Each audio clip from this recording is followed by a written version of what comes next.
Picture this. It's 1900. The Wright brothers haven't flown yet. Henry Ford is still tinkering in a shed. And in Pretoria, South Africa, a child is born who will either revolutionize the 20th century or die forgotten in a workshop, dismissed as a madman with impossible dreams. His name is Elon Musk.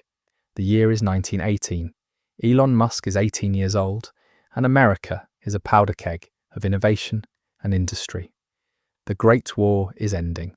Soldiers are coming home to a country transformed by mass production, electric power, and the automobile. Three men dominate this landscape like titans. Henry Ford, who turned cars into commodities, Thomas Edison, who owns the patents on practically everything electric, and Nikola Tesla, the brilliant Serbian inventor who gave the world alternating current and then watched as Edison tried to bury him.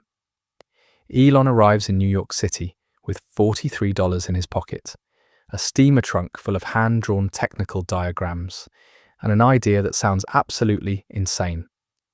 He wants to make automobiles that run on electricity stored in chemical batteries, and he wants to integrate wireless telegraphy into their operation so they can communicate with each other on the road. In 2024, this is called a Tesla with autopilot. In 1918, this is called lunacy. He finds cheap lodging in a boarding house on the Lower East Side, the kind of place where the walls are so thin you can hear your neighbor's tuberculosis cough. Every morning, he walks 12 blocks to the New York Public Library and reads everything he can find about electrochemistry, internal combustion engines, and wireless transmission. Every evening, he sketches in his notebooks by candlelight, filling page after page with designs for battery configurations, motor assemblies, and transmission systems that won't exist for another 80 years. The landlady thinks he's writing a novel. His fellow boarders think he's drawing dirty pictures. Nobody suspects he's trying to invent the future. He needs capital. He needs a workshop. He needs someone, anyone, to take him seriously. So he does what any ambitious young inventor would do in 1918. He writes a letter to Thomas Edison. The Edison Company headquarters in West Orange, New Jersey, is a monument to American ingenuity. By 1918, Edison has already invented the phonograph, perfected the light bulb, and built an empire on direct current electrical systems. He's 69 years old, partially deaf, and absolutely convinced that he knows everything worth knowing about electricity. Elon's letter arrives on a Tuesday morning, buried in a stack of patent applications, investment proposals, and crackpot theories. Edison's secretary, a severe woman named Miss Hartwell, nearly throws it away. But something in the phrasing catches her eye, the mathematical precision, the confidence bordering on arrogance, the casual mention of energy density ratios in lead-acid versus theoretical lithium-based cells. She puts it on Edison's desk. He reads it over breakfast, then he reads it again. Then he calls Miss Hartwell into his office. "Who is this boy?" "A nobody from South Africa, sir. No credentials, no references." Edison taps the letter with his finger. "This nobody just described a battery system I've been trying to perfect for 6 years. How does he know about this?" "Perhaps he's read your patents, sir." "I haven't filed patents on half of this. This is proprietary research." Edison leans back in his chair, thinking. "Send him a telegram. Tell him I want to meet him." 3 days later, Elon Musk walks through the gates of the Edison Company complex, trying not to stare at the massive brick buildings, the forests of smokestacks, the warehouses full of equipment he's only read about in technical journals. He's wearing the only suit he owns, bought second-hand from a pawn shop on Delancey Street. The collar doesn't quite fit. His shoes have been resoled 3 times. None of this matters when he meets Thomas Edison face to face. The old inventor studies him like a specimen under glass. "You're the boy who wrote to me about batteries." "Yes, sir." "You have no formal education in electrochemistry." "No, sir. I taught myself." "From what? Technical manuals?" "Mostly from first principles. If you understand electron behavior and chemical bonding, the rest is just engineering problems waiting to be solved." Edison almost smiles. Almost. Show me your notebooks. Elon opens his trunk. Inside are 17 leather-bound journals filled with diagrams, calculations, and theoretical designs. Edison pages through them slowly, his expression shifting from skepticism to grudging interest to something approaching alarm. Where did you get these ideas? I thought of them. Nobody thinks of these things, not independently, not at your age. Edison points to a sketch of a rotary electric motor. This design, this could revolutionize electric vehicles, make them practical, make them competitive with gasoline engines. That's the idea. Edison closes the notebook and hands it back. I'm going to make you an offer. Come work for me. $10 a week. You'll have access to my laboratories, my equipment, my engineers. In exchange, anything you invent belongs to the Edison company. In our timeline, Elon Musk would never accept this deal. He'd walk away, start his own company, disrupt the entire industry from the outside. But this is 1918.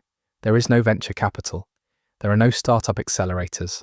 There's just raw industrial power concentrated in the hands of a few wealthy men. And if you want to build anything, you need their factories, their money, their networks.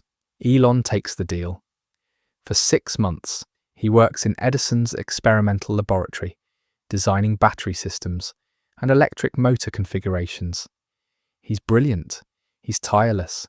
He works 18-hour days and sleeps on a cot in the corner of the lab. The senior engineers resent him.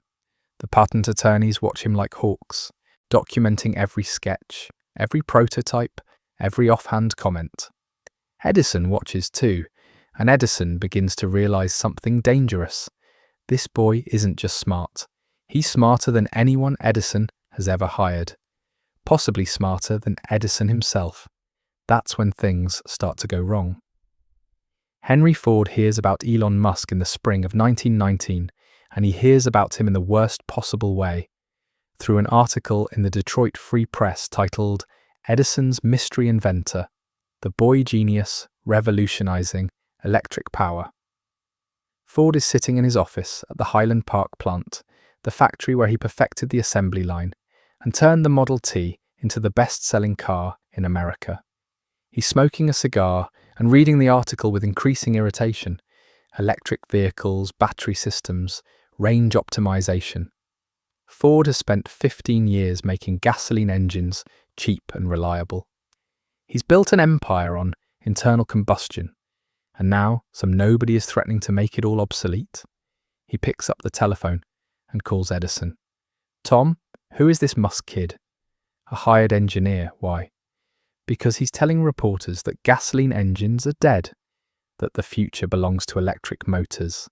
Ford's voice is tight with barely controlled anger. Is this your position now? Are you abandoning our partnership? Edison and Ford have been working together since 1914, when Edison tried to develop a practical electric car battery for Ford's vehicles. The project failed. The batteries were too heavy, too expensive, too unreliable. They quietly shelved the whole thing and went back to gasoline. Musk doesn't speak for the company, Edison says carefully. He's just enthusiastic. He's dangerous. Fire him. Henry, fire him or I pull my contracts. Everyone. I'll take my business to Westinghouse. Edison hangs up the phone. He sits alone in his office for a long time, thinking about empires and loyalty and the brutal mathematics of survival in American industry. The next morning, he fires Elon Musk. No severance, no letter of recommendation, just a security guard escorting him off the property with his notebooks and his trunk and nothing else. Elon stands on the dirt road outside the Edison complex, watching the smokestacks breathe black clouds into the New Jersey sky, and he realizes something fundamental about the world he's trapped in. Innovation doesn't win. Power wins, capital wins, and he has neither. But he's about to find someone who does.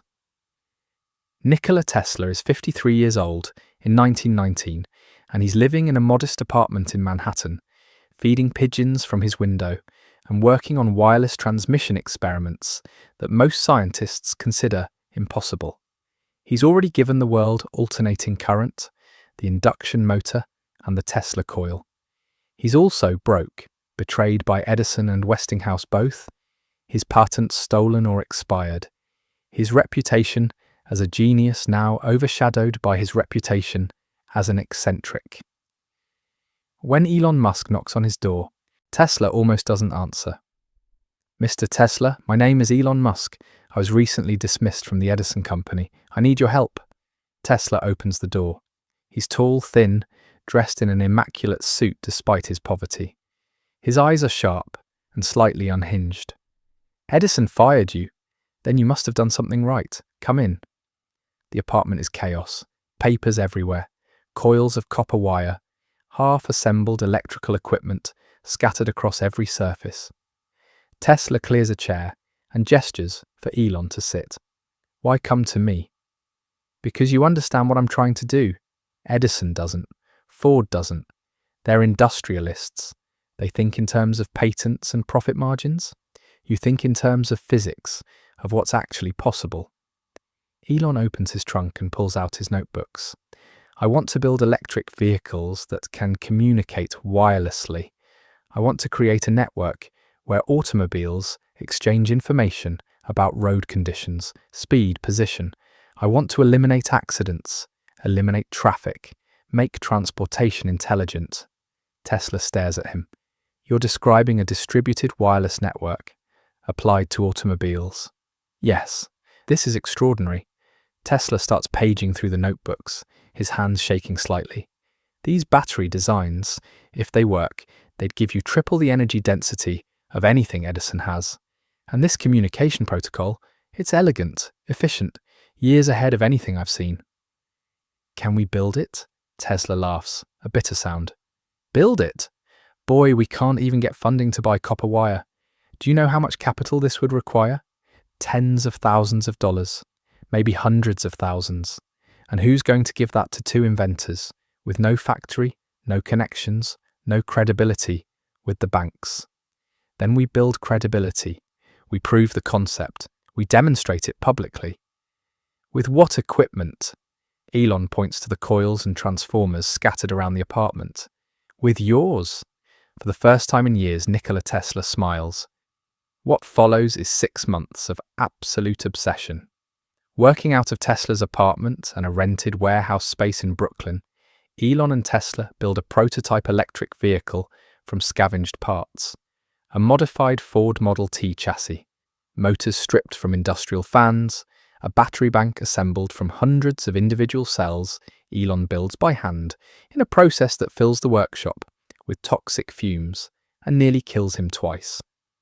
They install a wireless transmitter, basically a modified Tesla coil, that can send Morse code signals up to a mile away. The idea is that multiple vehicles could broadcast their positions, creating a primitive collision avoidance system. In 2024, this is called vehicle-to-vehicle communication. In 1919, it's called Black Magic. They debut the prototype on a grey November morning in Prospect Park, Brooklyn. A crowd of 50 people gathers, mostly journalists, a few investors Tesla managed to rope in, several NYPD officers who've been told to watch for disturbances. The vehicle is hideous. The battery bank makes it sit low and heavy. The wireless antenna sticks up like a lightning rod. When Elon turns the key, the electric motor whines to life with a sound like a dentist's drill. But it moves. It rolls forward silently, smoothly. None of the chugging and smoke of a gasoline engine. Elon drives it in a slow circle around the park, while Tesla operates a second transmitter from a folding table, sending signals that trigger a bell mounted on the vehicle's dashboard. Proof that wireless communication is working. The crowd applauds politely. A few journalists take notes. Nobody seems particularly impressed until one of them, a young reporter from the New York World, asks the question that changes everything. "Mr. Musk, what would Henry Ford say about this?" Elon looks directly at the camera. Yes, there's a newsreel camera here, capturing the whole thing, and he says, "Henry Ford is building the past. We're building the future." The quote runs in every major newspaper the next day. Henry Ford reads it over breakfast and throws his coffee cup against the wall. The war begins quietly, Ford doesn't respond publicly. He doesn't need to. He controls the supply chain. When Elon tries to order steel for a larger prototype, the suppliers suddenly have shortages. When Tesla approaches banks for loans, they're mysteriously denied. When they rent a larger workshop, the landlord breaks the lease after 2 weeks, citing safety violations. Edison, meanwhile, files 17 patent claims on electric motor designs that suspiciously resemble the ones in Elon's notebooks, the ones Edison's attorneys photographed during his 6 months at the company. Elon and Tesla are being systematically strangled, but they fight back. Tesla has connections in the European scientific community, engineers in Germany, researchers in France. They help source equipment. Elon, meanwhile, discovers he has a talent for publicity. He writes editorials. He gives speeches to engineering societies. He positions himself as the underdog genius fighting against the monopolistic titans of American industry. The newspapers love it. The public loves it. Suddenly, the Musk-Tesla partnership becomes a symbol. Youth versus age, innovation versus tradition, the future versus the past. In our timeline, this would be called a media strategy. In 1919, it's called making powerful enemies. Ford and Edison aren't just annoyed anymore, they're threatened. And when threatened, powerful men don't play fair. The break-in happens on a Tuesday night in February 1920. Elon and Tesla have been working late in their Brooklyn workshop, testing a new battery configuration that could theoretically double their vehicle's range. They leave around midnight, exhausted, locking the heavy door behind them. They return at dawn to find the lock smashed, the door hanging open, and the interior completely ransacked. Every prototype is destroyed. The electric vehicle has been stripped for parts. The wireless equipment is smashed. Months of work, thousands of hours, reduced to scrap metal and broken glass. But the worst part is the notebooks. Elon's 17 journals, containing every design, every calculation, every breakthrough, gone, stolen. Tesla sits down on the concrete floor, his head in his hands. It's over. Elon doesn't sit. He's pacing, his mind racing. No, this is exactly what they want, for us to give up. Be realistic. We have no capital, no equipment, no documentation. They've destroyed us. Then we start again. From memory. You can't remember 17 notebooks. Elon taps his forehead.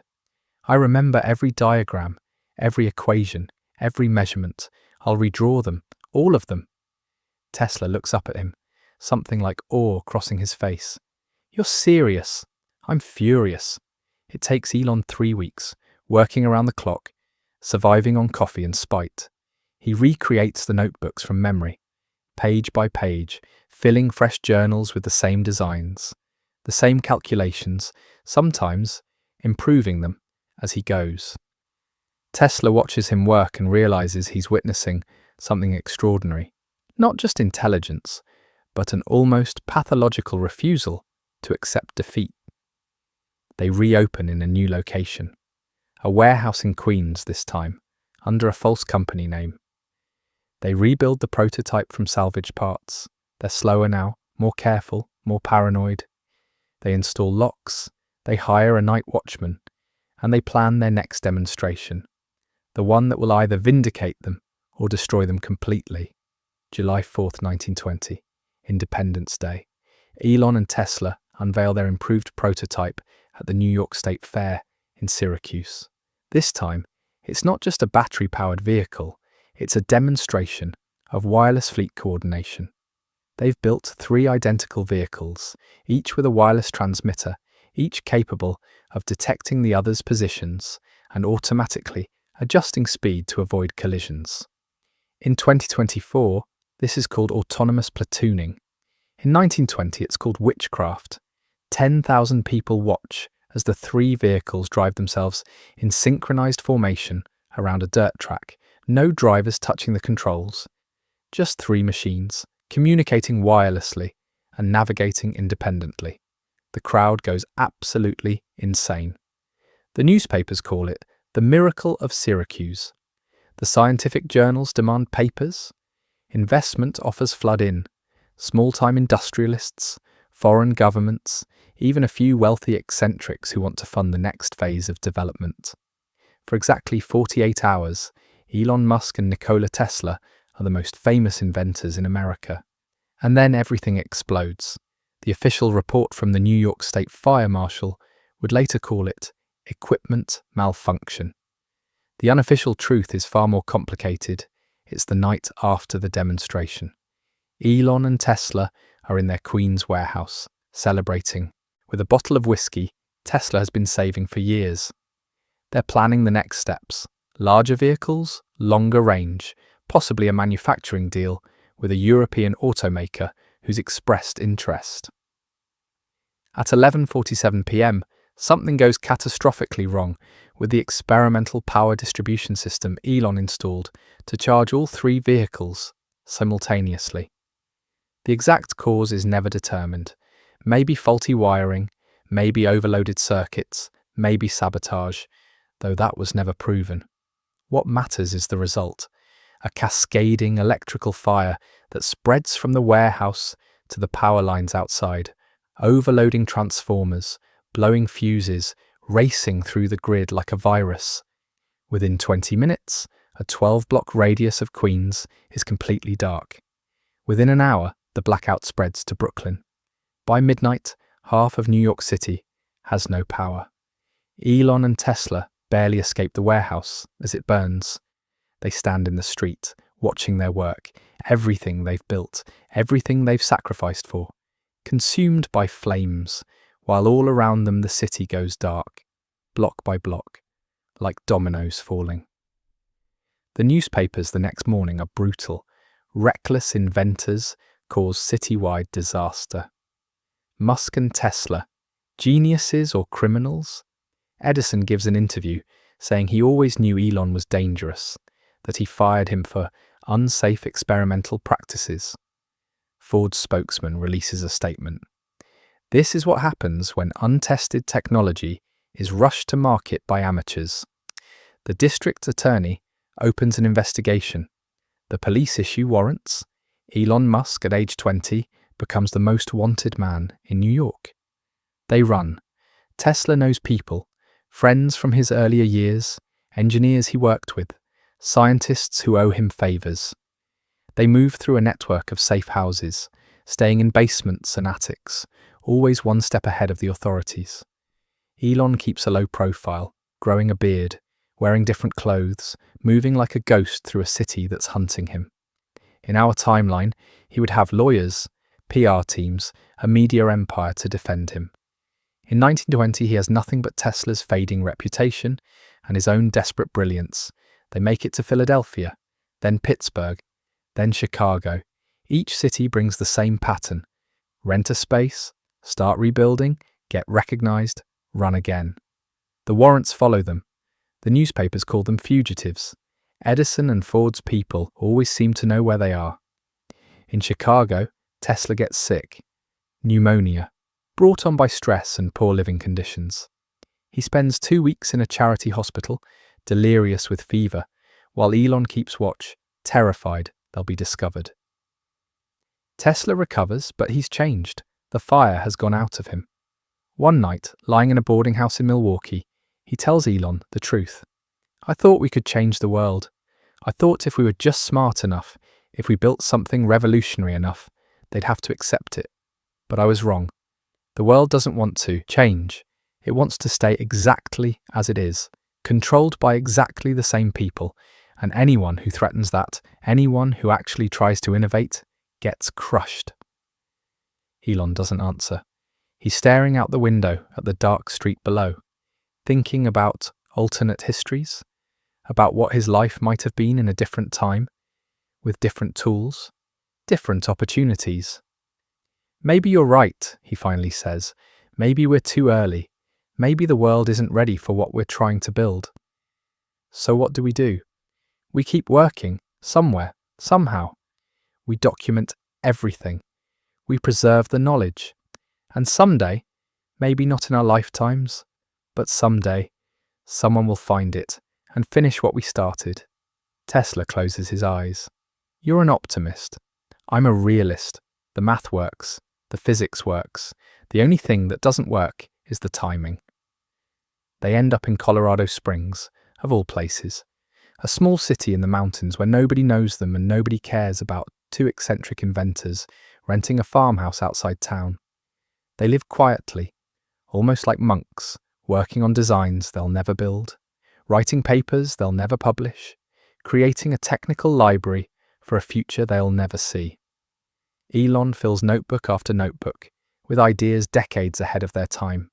Semiconductor theories, satellite communication concepts, even rough sketches of what he calls computational machines that could process information automatically. Tesla focuses on wireless power transmission, convinced that if they can't build electric vehicles, they can at least solve the infrastructure problem for whoever comes after them. They're forgotten men by 1925.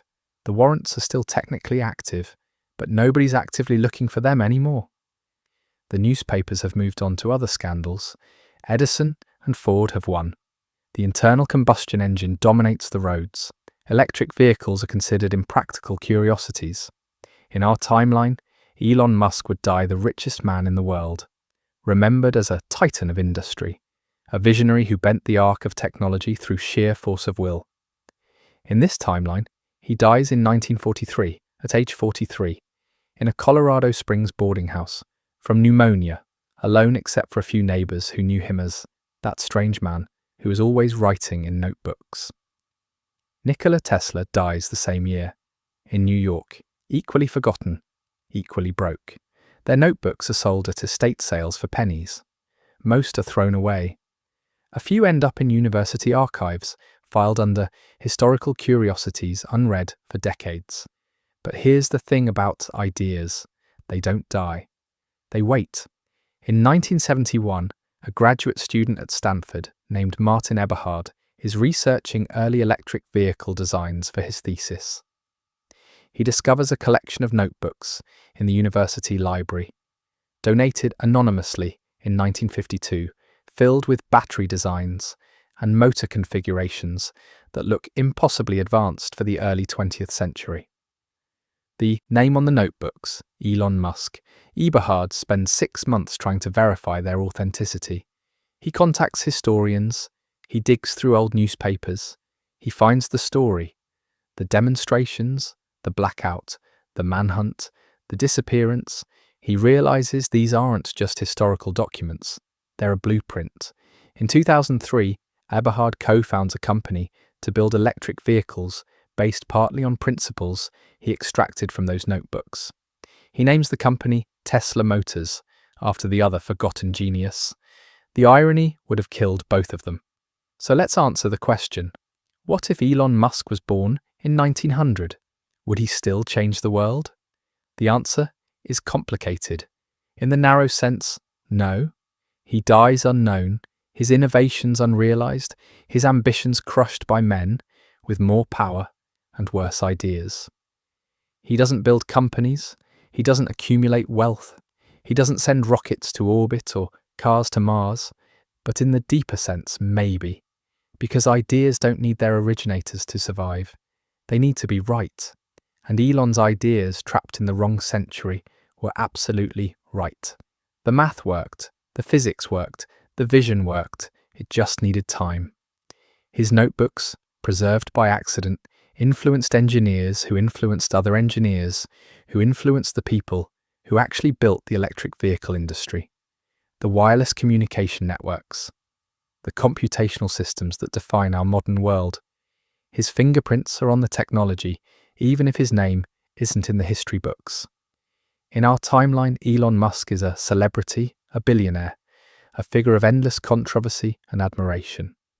In the 1900 timeline, he's a footnote, a cautionary tale about the dangers of unchecked innovation, a forgotten genius buried in an unmarked grave. But he still changed the world. Just slower, just quieter, just through the long, invisible accumulation of ideas that wait in darkness until their moment finally arrives. Picture this. It's 2025.